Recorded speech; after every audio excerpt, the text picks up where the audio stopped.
I loved something that couldn't love me back. It only knew how to imitate me. I met Violet Mirage when the city I lived in at the time was becoming hyper-developed and increasingly modernized. I first noticed it when the McDonald's in the city installed those touchscreen kiosks.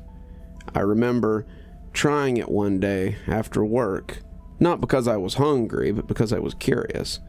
I was like an old man trying to type in his password, sluggishly moving his finger along because the font was too large and I was forgetting my password. I don't know why, but the installment of these touchscreen kiosks in McDonald's made the skyscrapers outside seem taller and the streets below deeper. The bright blue sky was receding from the earth, being pushed away by the growing buildings. These were the portraits in the gallery as the earth shrank into hell. Touchscreen kiosks and McDonald's. Neon lights began overcompensating for the loss of enthusiasm from the sky, and all I can compare what my city became to is Seoul or Tokyo. The sidewalks were asphyxiated by advertisements. The street lights were no longer calm yellow, but surgical white, attempts to be brighter than the sun. It was on a rainy day in the city when the McDonald's touchscreens were broken. Her voice came from behind me. "Have you used it before?" It was the delicate whisper that made me regress in age. I was a quiet kid in school again, and it felt like everyone in McDonald's should have been napping. I turned around. Her eyes were brown, like cherries, so dark that they seemed more brown than red. She had the slightest tan to her skin, not from the sun, but from whatever Mediterranean ethnicity she was. Greek, maybe. Sicily.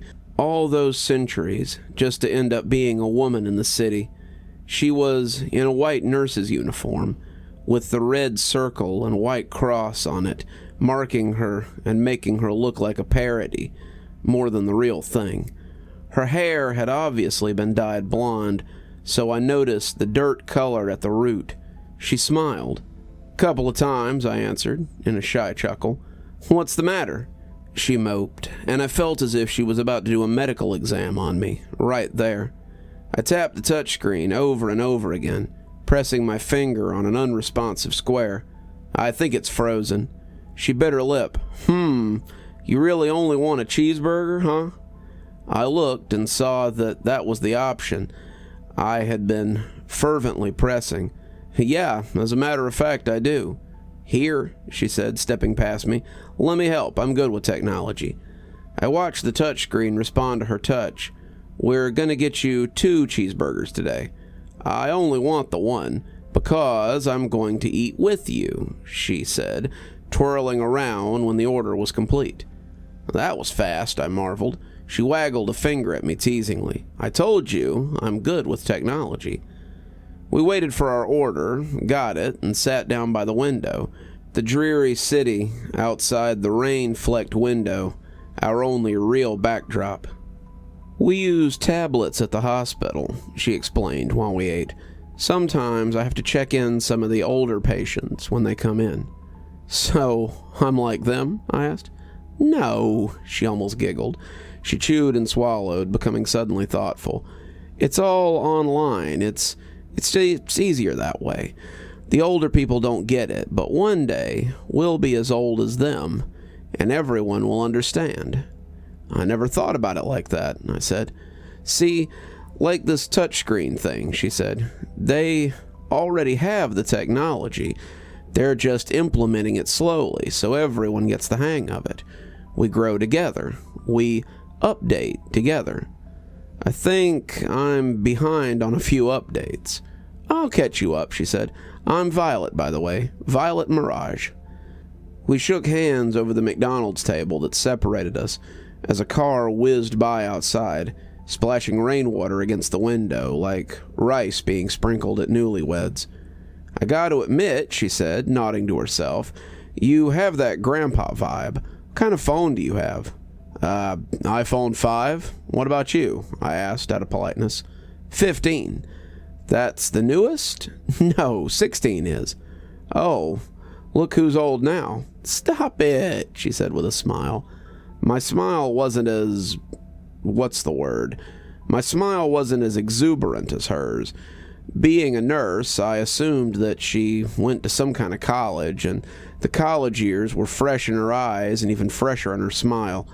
It made it hard to believe it was raining outside in the city. We walked outside together. I wish I had an umbrella for you, I said, above the sound of the tap dancing rain. Oh, what a gentleman. We walked closer to the buildings than the street, the rain being colored from all the lights of the billboards and the signs. When you have a tech-savvy, exuberant, and personable woman practically on your arm, well, the world feels different in a city becoming so different from what you're used to. We went through the human ritual of small talk. Where'd you go to school? Where are you from? Favorite childhood memories, usually accompanied by a laugh, a pause, and then a proclamation of some not yet granted wish. It was the kind of easy conversation that makes the walk slower, so the walk lasts longer. And I thought I noticed Violet being possessed by a kind of cruise control, matching my languid speed. She did so perfectly, but I was encouraged enough with her voice and her college party eyes to notice her consciously. We were in my apartment's kitchen a month later. "They're easy to make," Violet shrieked with laughter as I hugged her from behind in a playful tackle. But no matter how much I jostled her in play, she didn't drop the packet of instant mashed potatoes. "You're trying to poison me," I joked, still not letting go of her. "It's cheaper than potatoes," she laughed. "I already have a pot of water on." "Water?" I let her go. "Yes, did you read the directions on the packet?" she asked sassily, her college party eyes flaring. "I'm not reading that blasphemy. My great-great-grandmother was Irish. I want real potatoes." "Well, the real potatoes are left behind in Ireland." She opened up a packet and poured a beige dust into one of the pots on the stove. "This is the real American potato now. But it's fake. We met at McDonald's," she reminded me. I didn't need to say her humor was perfect. My silence said it for me. She did have a point. The more I wondered, the more I noticed the cardboard garlic aroma coming from the pot. "And think of all this time you're saving," she said, crumpling up the empty packet and throwing it out.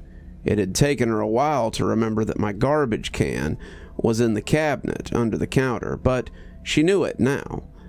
They don't call them instant mashed potatoes for nothing. Just a few minutes later, Violet was airplaning the spoon into my mouth and watching my reaction as I tasted it. Taste was all I had to do. I didn't even have to chew. It melted straight into my throat, and it was pretty good. But everything culminated that night in a kiss so savory that we might as well have been having Michelin star potatoes. That was what she was good at, kissing me. I admit the memory chills me. Instant goosebumps. We moved into the suburbs a year later when Violet left the nursing field because of the stress of her schedules and workloads. She got a job as a receptionist for a dentist in the city. We could afford it, though, because I got promoted at work. We got a mortgage on a house on a street called Sprawl Street, which wasn't too far away from the city we met in. All the houses on Sprawl Street were the same, suburban, middle-class paradise purgatory. But because we were so excited about having our own home, Sprawl Street was more than heaven. It was the finish line of the American dream. I'm humble in my excitement, but she took mine and amplified it in hers. Her college party intensified. Her smile intensified so much that her eyes had come into a squint, for she couldn't handle the shine of the happiness of our new house. We have a real house. "Can we have real potatoes now?" I asked after her as I twirled around inside our empty living room. She hesitated before musing. "I like the taste of instant potatoes." "But have you ever had real mashed potatoes? Peeled them, boiled them, waited and waited for them to get soft, mashed it yourself, and put in all the ingredients? It probably doesn't taste as good as instant, she moped, and because I loved her, I forfeited my potato campaign. All right, I said, you got me hooked. And besides, baby, you can mess up mashed potatoes somehow. You can overcook them and leave them in the water too long and they become soupy. You can undercook them and they become chunky. But that instant potato is just right every time. Tastes good. Pretty consistent. Can't mess it up. I mulled it over. Our house will smell like instant potatoes then, I said. And that smell smells like garlic-infused cardboard. Fake, but it tastes good. Was that really so different? Our house on Sprawl Street slowly came into itself, filling with furniture and decor. At first, it was similar to us spending the night in my apartment in the city, like we used to. But something changed. Violet began to become what I can only call homesick. It appeared in her face and manifested itself in the strangest ways. She glitched. I was thinking about the city, she said, and how the rain used to sink down from the buildings. She was saying one night while leaning on the granite island of our kitchenette on Sprawl Street. The kitchen was white, contemporary, fluorescent. I was, believe it or not, making dinner and tending to a pot of instant mashed potatoes on the stove. There was a roast and green bean casserole in the oven. Well, you still work in the city, don't you? I said, which she responded to. But I don't sleep in it. I don't wake up in it. It doesn't go to bed with me. I'm not a part of it anymore. I just so happened to look over my shoulder after she said this, and I saw her glitch for the most fleeting of moments. It was as if the human body was made of billions of thin Jenga blocks, and for a moment, one of hers was pushed back out and in. Instantly, the rogue layer of her pushed itself back in. I pretended not to notice it because she seemed not to notice it herself. I did let my voice meander a bit. Honey, are you feeling okay? Her voice pepped up. Honey, I'm fine.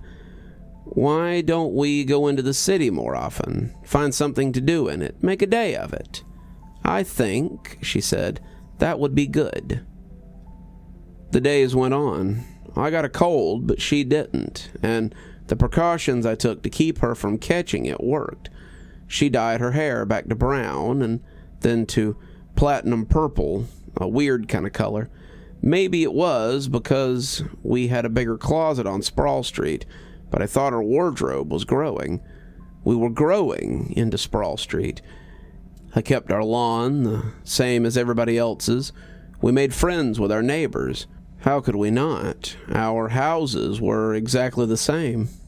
And, like most young couples, we fell back in love whenever we re-entered our house. We recreationally went into the city on weekends. Her college party eyes lit up as if someone turned on the brightness outside her while we were in the city. I accompanied her on shopping expeditions. She clung to my arm when we crossed the street. We watched them apply a giant black screen in front of a mural, the black screen being one of the billboards that rotate through advertisements. She never glitched when we were in the city, but her brightness auto-corrected itself when we got home. What I thought had been a one-time thing became reoccurring, and it never happened when we were in the city. She was on the couch the second time it happened. It happened in her neck. A thin layer of her figure was pushed out and back in again. She hadn't even noticed, but I did. The third time it happened was after a shower. Her hair was back to brunette, and she was tying it in front of the bathroom mirror with a towel wrapped around her. I just so happened to be crossing the hall when I noticed. "Hi, honey," she said, turning and looking away from the mirror to smile at me. A layer came out in front of her neck, and another did the same at her waist. When did I know that her love was artificial? It happened gradually. Denial made it difficult. I started asking her questions of the soul while we were lying in bed. "Why do you think we're here?" She turned her head on her pillow.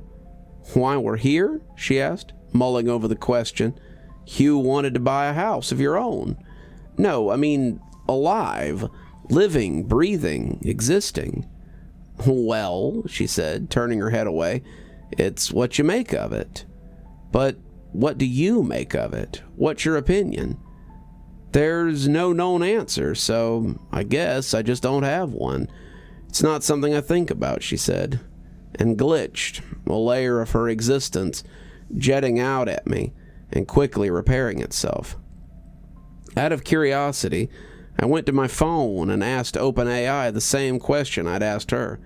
To make a long story short, OpenAI said not the exact same thing as her, but something similar.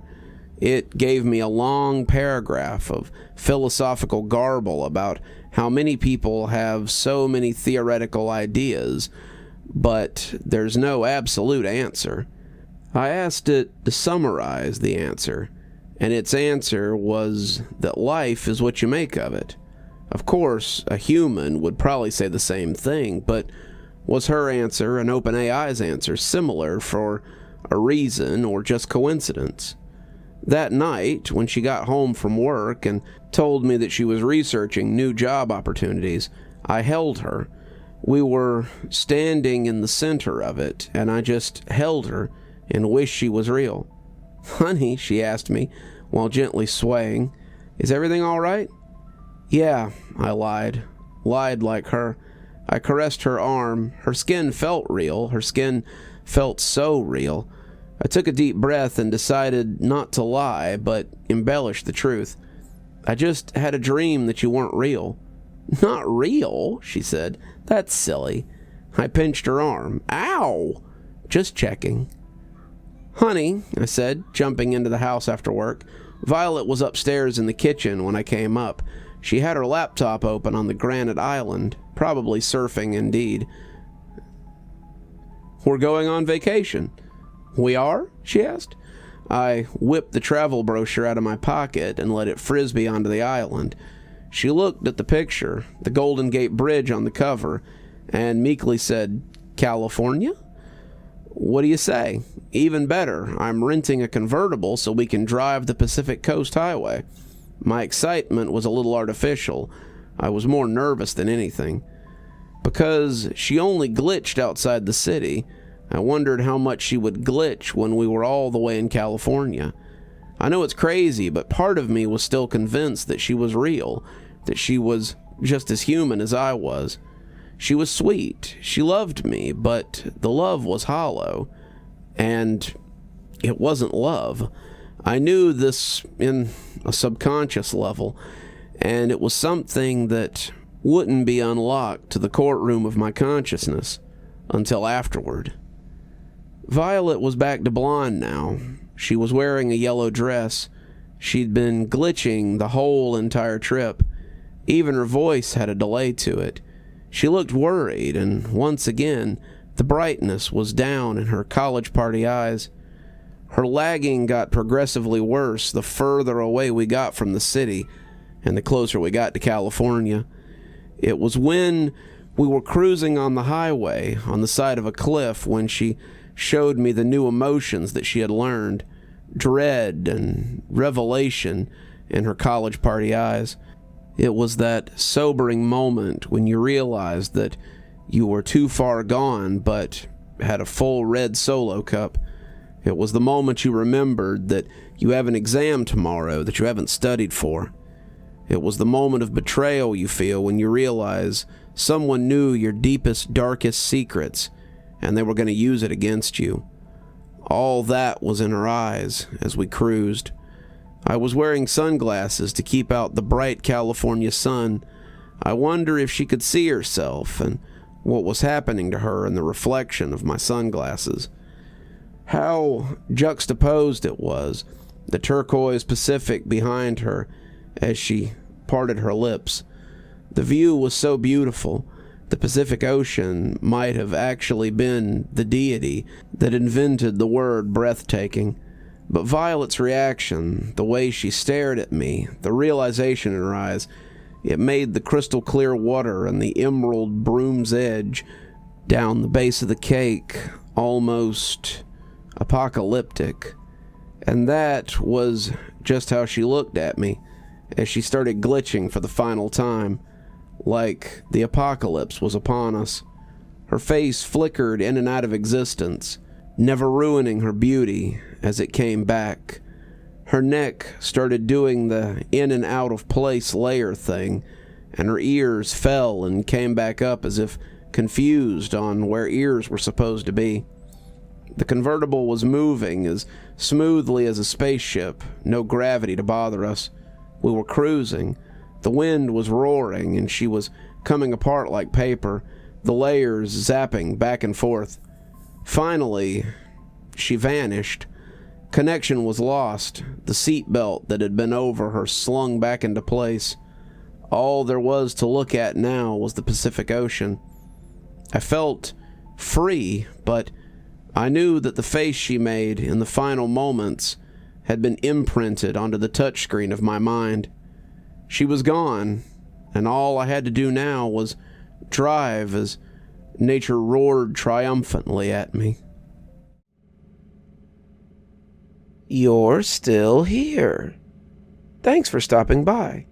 Dr. Plague here. Always a pleasure to see all my new and old viewers coming by for another one of my spooky tales. If you'd like to support the show, you can always take part in one of our channel offers through Fume or Aura, or you can just click on another video when they come up. I'd really appreciate it. For our newer viewers, we also have lots of playlists and other things if you'd like to get caught up. I know some of my series have been going on for quite a while. If you'd like to get my latest book, there's a link down below that'll take you to my Amazon page. Towesey Homestead just came out, so if that's something you'd like to get your hands on, go ahead and have a look down there. If you'd like a signed copy, you can go ahead and email me from my email address on the site, and I'll get with you about shipping information and ship you a signed copy. If you'd like to support the channel in a more monetary fashion, we also have membership through YouTube, and we've got a Patreon that you can get the information for in the description. We have lots of tiers and everything to suit your needs. Patrons that support on the $10 tier, that's our Ghostly Reader tier, get a book anytime I write one, signed and on their doorstep. As you may have noticed, there's a list of patrons and members on the screen, and I'd like to personally thank every one of them for taking a hand in the future of this channel. Well, that's enough for tonight. Dr. Plague, signing off. Have a wonderful evening.